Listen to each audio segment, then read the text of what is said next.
الرام الله وغزة شعب واحد ما هو اثنين، الوحدة شعب في الضف الغربي ما هو اثنين، الميجنا ويا ميجنا ويا ميجنا يابا يسعد مساكم يا حبايب. ايش اللي بصير اليوم؟ اللي بصير انه عن طريق الانفاق حتى المصريين بطلوا يتعاملوا بالدولار ولا بالمصري. بقول لك اديني شيكل، عاوز شيكل.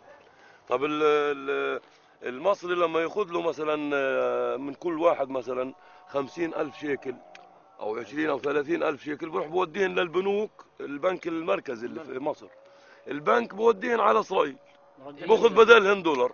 اسرائيل سلامتك وتعيش. معناته ما فيش الا غير في غزه نعمل عمله محليه من اوراق الشجر. او من غطاء يعني مثلا ورقه الليف 50 شيكل مثلا نسميها، نكتب عليها شايف كيف؟ ولا بدون ما نكتب لانه ما فيش حبر نكتب. شيكل عاد ورقه العنب حنسميها 50 حوحو. ورقه العنب ورقه العنب حفظنا ولا صار شايف كيف؟ ورقه العنب مثلا 20. ورقة الموز نعملها من 200 شيكل. كان زمان يجي لنا نكت من فوق من مصر، من المعبر يعني. من المعبر. اليوم النفق بخششش نكت. والله يا زلمه كل اليوم يا عم جيبوا لنا شويه نكت من النفق، بقول لك بتوفيش معه. بخشنش بتجمد زي الغاز. يعني اليوم انا بروح بشتري كرتونه البيض 15 شيكل.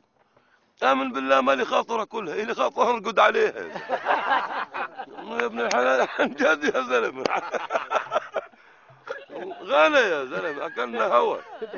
لامضه الكاز اليوم، اللامضه اللي فوق من 3 شيكل صارت اليوم يا زلمه شريتها ب 18 شيكل. 25 شيكل. يعني انا اليوم بعد ما اشغل اللامضه وتيجي الكهرب بشيلها وبحطها مع ذهبات المرأة إذا كان في ذهب.